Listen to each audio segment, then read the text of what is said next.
अपने बच्चों को ये लोग पढ़ाएंगे इंग्लिश स्कूलों में, और दूसरे के बच्चे के लिए अगर वो सुविधा सरकार देना चाहती है, कहते नहीं उर्दू पढ़ाओ इसको, यानी उसको मौलवी बनाना चाहते हैं, कटबुल्ला पर की ओर देश को ले जाना चाहते हैं। ये नहीं चल सकता।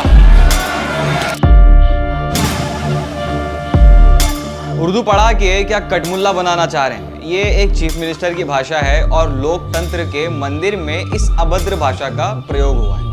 मैं जर्नलिस्ट मजहर, आप देख रहे हैं मुस्लिम सियासत। अगर अंग्रेजी करें तो उर्दू भी कर दीजिए। उर्दू क्यों नहीं करते?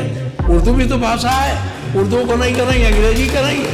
कि आप समाजवादियों का चरित्र ही इतना दोहरा हो चुका है, इतना दोहरा हो चुका है कि अपने बच्चों को भेजेंगे इंग्लिश पब्लिक स्कूल में और दूसरों के बच्चों को बोलेंगे कि एक गांव के उस विद्यालय में पढ़े जहां संसाधन भी नहीं है। अपने बच्चों को ये लोग पढ़ाएंगे इंग्लिश स्कूलों में, और दूसरे के बच्चे के लिए अगर वो सुविधा सरकार देना चाहती है, कहते नहीं उर्दू पढ़ाओ इसको, यानी उसको मौलवी बनाना चाहते हैं, कटबुल्ला पर की ओर देश को ले जाना चाहते हैं। ये नहीं चल सकता। गालिब कहते हैं कि बाजी चाहे अतफाल है दुनिया मेरे आगे, होता है शबो रोज तमाशा मेरे आगे। बाजीचे का मतलब होता है मैदान, अतफाल का मतलब होता है बच्चे, और बाजीचाए अतफाल का मतलब होता है बच्चों के खेलने का मैदान। और आजकल देश की लोकतांत्रिक इमारतों में खेल ही तो हो रहे हैं। यहाँ भगवाधारी राजनेता ऐसे बयान देते हैं, वहाँ उनके सुप्रीम लीडर कतर के प्रिंस से गले मिल के अपनी दोस्ती का सबूत दे रहे हैं।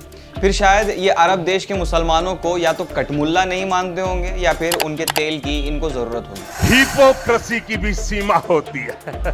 संस्कृति बचाने का दावा करने वाले ये गंजे लोग पता नहीं क्यों अंग्रेजी को लबों से लगाए हुए बैठे हैं। शायद देसी ज्यादा चढ़ रही होगी।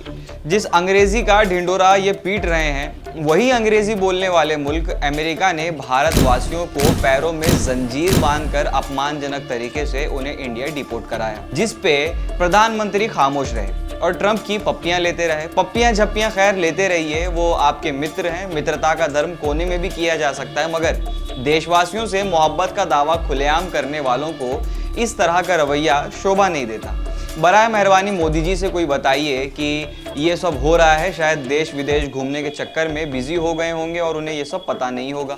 दिसंबर 2023 को जब कश्मीर से धारा 370 हटाई गई थी, तो उस वक्त प्रधानमंत्री ने खुद उर्दू में ट्वीट करके कहा था कि दफा 370 खत्म करने से मुतालिक सुप्रीम कोर्ट का आज का फैसला तारीखी है और इसमें 5 अगस्त 2019 को भारत की पार्लियामेंट की तरफ से किए गए फैसले को आईनी तौर पर बरकरार रखा गया है। ये जम्मू व कश्मीर और लद्दाख में हमारे बहन भाइयों के लिए उम्मीद, तरक्की और इत्तेहाद का एलामिया है। अदालत ने अपनी तमाम तर अकल व दानिश के साथ इत्तेहाद का जज्बे की हिफाजत की है, जिसे हम भारतीय सहरे अजीज़ रखते हैं और इसे सारे मामलात से बालातर समझते हैं। मैं जम्मू और कश्मीर और लद्दाख के सब्र और हामिल लोगों को यकीन दिलाता हूं कि हम आपके ख्वाबों को पूरा करने का हमारा अज़्म गैर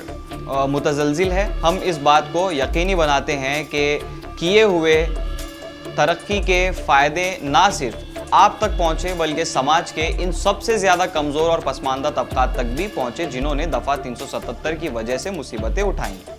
फैसला बहुत गलत था, मगर फैसले की तायद में किया गया ट्वीट उर्दू में इसलिए लिखा गया ताकि कानों में रस घोलती हुई ये ज़ुबान इस फैसले की कड़वाहट को कम कर सके, वो भी बतौर ख़ास उन लोगों के लिए जहां की बेशतर आबादी उर्दू बोलती है। यही नहीं, 2023 में मुस्लिम आबादी को अपनी तरफ खींचने के लिए बीजेपी ने प्रधानमंत्री द्वारा किए गए प्रोग्राम मन की बात की किताब का उर्दू तर्जुमा करवाया और इसकी 1 लाख कॉपियां रमज़ान में बांट दी गई।